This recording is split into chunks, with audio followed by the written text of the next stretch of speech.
her really calmly, and she was trying to get out of the car, and I tried to just told her to stay in the car in case her neck was hurt or anything, but miraculously she was okay.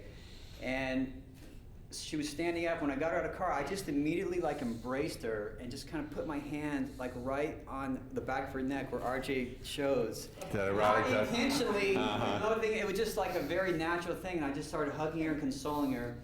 Anyway, I got her to the side of the freeway and tried to calm her down and stuff like that. And then someone called 911. I called 911. And so I'm consoling her. And then all of a sudden this Caltrans guy shows up. And he's not just like normal Caltrans guy. He's like male model Caltrans guy with like Abercrombie Finch looking guy. And he's like trying to pick her up too.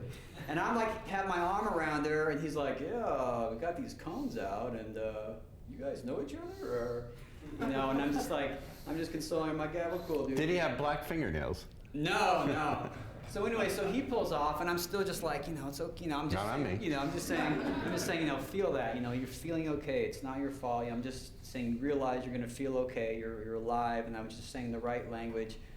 And so I just had her like this, or on the side of the freeway. And then she just leans in, and we just start making out. And I wasn't expecting it, but not making out like hard. And there's like debris everywhere. There's cars trying to get by, and we just start making out, going at it. No, wait. You have to get the phone number, call her up, ask her out on a date. Oh, that's right.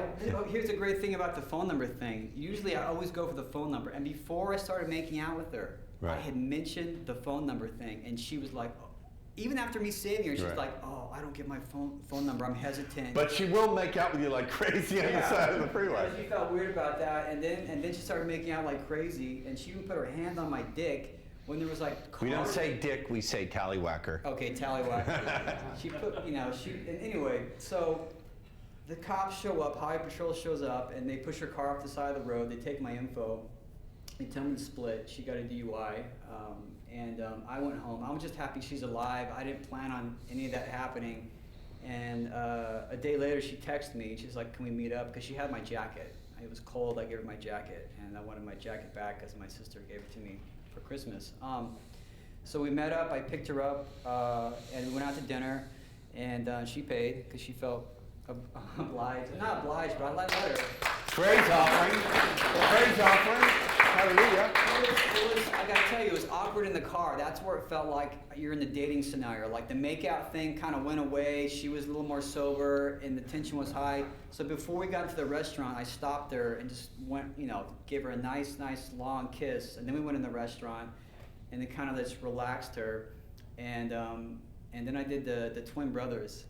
With that's also your favorite pattern. We'll teach you the twin brothers pattern. That. So I kind of fractionated. We ate some salmon, did twin brothers. Anyway, to make a long story short, got her back to my place, which she was hesitant at first. And I said, and we're making out after dinner, and I said, yeah, I can just take you home. Then it's probably better. You know, you don't want to keep feeling this way. You don't want to keep feeling this way. Right. And she was getting really hot and bothered. So we went back to my place, and we had sex, and it was really great. And then the next morning, she's like, "Oh my God, I can't believe I've never had multiple orgasms." And she's all, "How did you do that?" And I said, "I don't know." And I said, "Was it?" It's the power of Sargi. I said, and I was curious because I thought about the twin brothers, and I was like, "Was it oral or was it through my hands?" And she's like, "Oh, it was the hands." And she answered hands on twin brothers. Oh. Her response. So. Are you a believer, Matthew? I'm a believer, yeah. And I was like the last guy that, like, I thought when I'd see the people that would come up, I was skeptical, like on YouTube and stuff like that. Those are all real. Yeah. No. Those are all I don't fake anything. This is real shit. And the stuff that Christine, her advice too, like, cause I always think about. Remember, I was talking about my neighbor. I was gonna maybe ask out, but you're so right. It's like when you at that point they put their social thing pops up in their head. And I could have just gone to the twin brothers just with her standing right there. That's exactly right. Without asking. Christine has been helping out on my coaching calls. Yeah, so everything you guys said, but I had to go learn it on my own. You had to do it on your own. Which you had to do it on your own. You must. You see, prior to coming to me, Matthew was trying to figure this all out in his head, and he was chewing and over again on his limitations and how he couldn't do it and how it's so hard and self-pity and all that stuff. And I slapped the self-pity out of this boy and forbid him. He would call me up and say, I feel like I'm drowning. I said, fuck that self-pity shit. I will hang up on you and never deal with you again. It's okay to say I feel frustrated, but all this stuff I'm drowning, that self-pitying bullshit. And it had a lot of momentum. That was controlling. That was one of the demons inside you that I cast out. Yeah.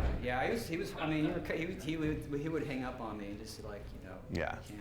But. Yeah. Thank you, Brother Matthew. Yeah. No. Thank you. Hallelujah.